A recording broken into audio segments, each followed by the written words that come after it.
We're going to be talking today about how to factor trinomials when the leading coefficient is not 1. Now, there's several different methods to do this, but after looking at a lot of them, I have found that this is the easiest. So before we start talking about our trinomials, I want to look at a couple of fractions. So here's a fraction that says 7x minus 14 divided by 7. Well, as we've talked about, the greatest common factor of that numerator is 7. So I get 7 times x minus 2, still divided by 7. Well, I know that 7 divided by 7 is 1, so I am left with x minus 2. Now let's look at the same thing over here.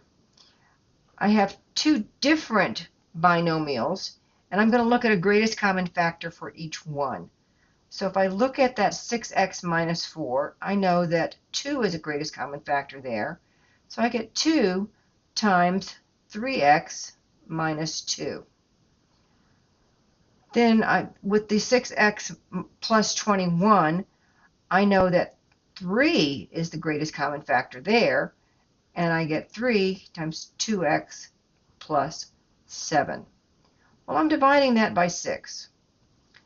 Well, if I look at that, I know that 2 goes into 6 3 times, and 3 goes into 3 1 time, so I am left with 3x minus 2 times 2x plus 7.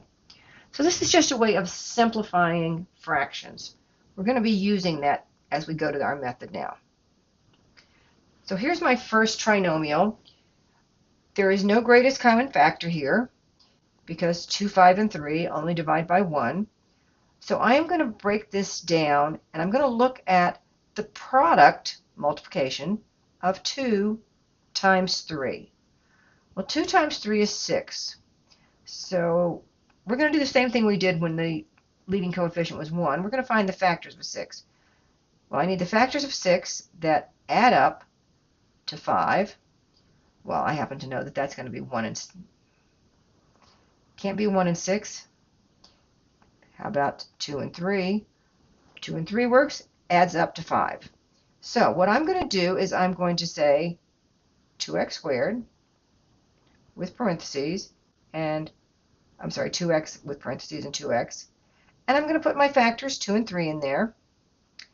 And I'm going to make them both positive because we're adding and we need a positive term. Well, that doesn't look right because 2x times 2x is 4x squared. So how do we modify that and get the actual factors? Well, this is where those fractions come in handy. We're going to divide by that leading coefficient of 2. So if I look at this, I know that 2 goes into 2x plus 2, common factor, and leaves me with x plus 1. And then I'm left with 2x plus 3, and that is my factored form. Let me go back a little bit, make sure we're clear on this. There's a common factor of 2 in that 2x plus 2. 2 times x plus 1 times 2x plus 3 divided by my 2. 2 divided by 2 is 1, and that's where I got my x plus 1 times 2x plus 3. So let's do another one. All right, first thing I check, greatest common factor. 3, 11, 6. There is no number other than 1 that divides into all 3 of those numbers. So I'm going to look at the product of 3 and 6. So 3 times 6 is 18. I need factors of 18 that add up to 11.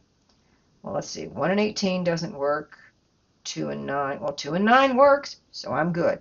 So here's where we go. Start with my parentheses. 3x.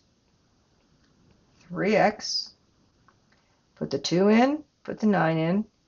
They both have to be positive. Oh, got to divide by 3. So I'm going to say that 3x plus 2 won't divide by 3, but there's a common factor in that 3x plus 9. 3 times 3, I'm sorry, not 3x.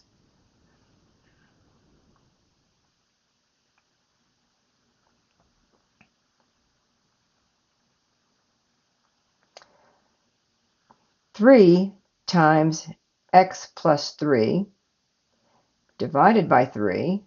Well, the 3's divide out, and I am left with 3x plus 2 times x plus 3. If you multiply that out, you will get our original number of 3x squared plus 11x plus 6. So let's look with another one. Okay, we're checking out 18, 9, 2. Well, 18 and 9 both divide by 2. I'm sorry, 18 and 2 both divide by 2. But the 9 does not. So we're going to look at our multiplication. 18 times 2 is 36. I need factors of 36 that have a difference that I have to subtract of negative 9. So let's see, 36. 1 and 36, 2 and 18, doesn't work yet. 3 and 12, well, 3 and 12 will work.